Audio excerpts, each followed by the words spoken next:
America और चीन के बीच तनाव कम होने का नाम नहीं ले रहा है। हाल ही में अमेरिका ने चीनी कंपनी वावे पर कड़े प्रतिबंध लगा दिए थे, जिसके बाद वावे ने कहा था कि उसका अस्तित्व संकट में पड़ गया है। अब अमेरिका ने अमेरिका में कारोबार कर रही बाकी चीनी कंपनियों को निशाने पर लेना शुरू कर दिया है।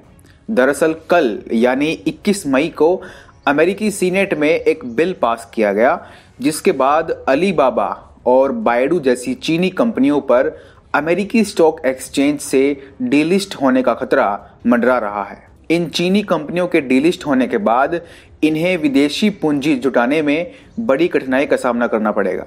यहाँ सबसे बड़ी बात यह है कि इस बिल को अमेरिका की दोनों बड़ी राजनीतिक पार्टियों यानी रिपब्लिकन्स और डेमोक्रेट्स ने समर्थन दिया है। इससे अमेरिका ने चीन को साफ संकेत दिया है कि चीन को सबक सिखाने के मुद्दे पर अमेरिका में कोई दो राय नहीं है।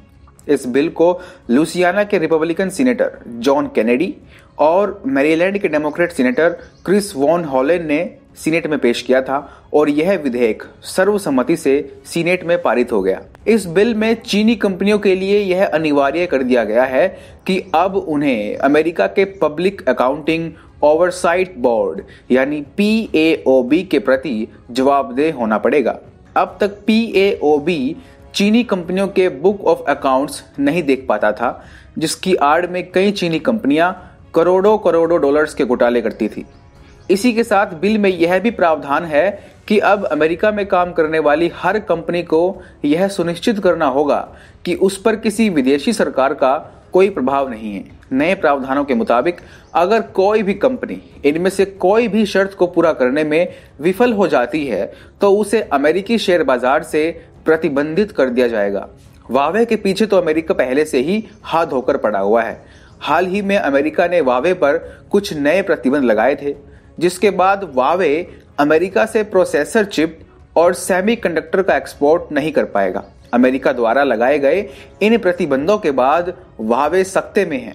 वावे ने एक बयान जारी कर कहा कि अमेरिका के इस फैसले से न सिर्फ दुनिया भर के टेक बाजार में खलबली मच जाएगी, बल्कि इससे वावे के अस्तित्व पर खतरा भी मंडराना शुरू हो जाएगा।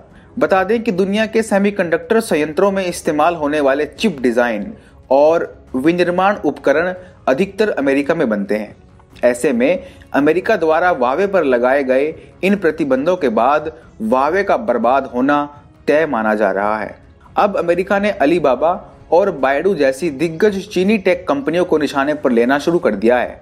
अलीबाबा चीन की टॉप टेक्नोलॉजी कंपनी है, तो वहीं बायडू चीन का एक प्रमुख सर्च इंजन है, जिसे चीन का गूगल भी कहा जाता है। वावे को बर्बाद करने का प्लान बनाकर अमेरिका पहले ही चीन के टेक बाजार में खलबली मचा चुका है। अब अलीबाबा और बायडू को निशाने पर लेकर अमेरिका चीन के टेक बाजार को ही बर्बाद करना चाहता है। चीन के लिए यह किसी बड़े झटके से कम नहीं होगा, क्योंकि अपने इसी टेक बाजार के जरिए वह विश्व भर में अपना कम्युनिस्ट एजेंडा फैलाता है। हालांकि जैसे जैसे दुनिया में टिकटॉक, अलीबाबा, बायडू और वावे जैसी बड़ी कंपनियों का विरोध होना शुरू हो रहा है, उसने दुनिया के टेक बाजार पर राज करने के चीन के सपने पर पानी फेर दिया है। अमेरिका चीन की टेक कंपनियों को बर्बाद करना चाहता है और अगर वह ऐसा करने में सफल रहता है तो चीन तकनीक के क्षेत्र में 10 साल पीछे चला जाएगा।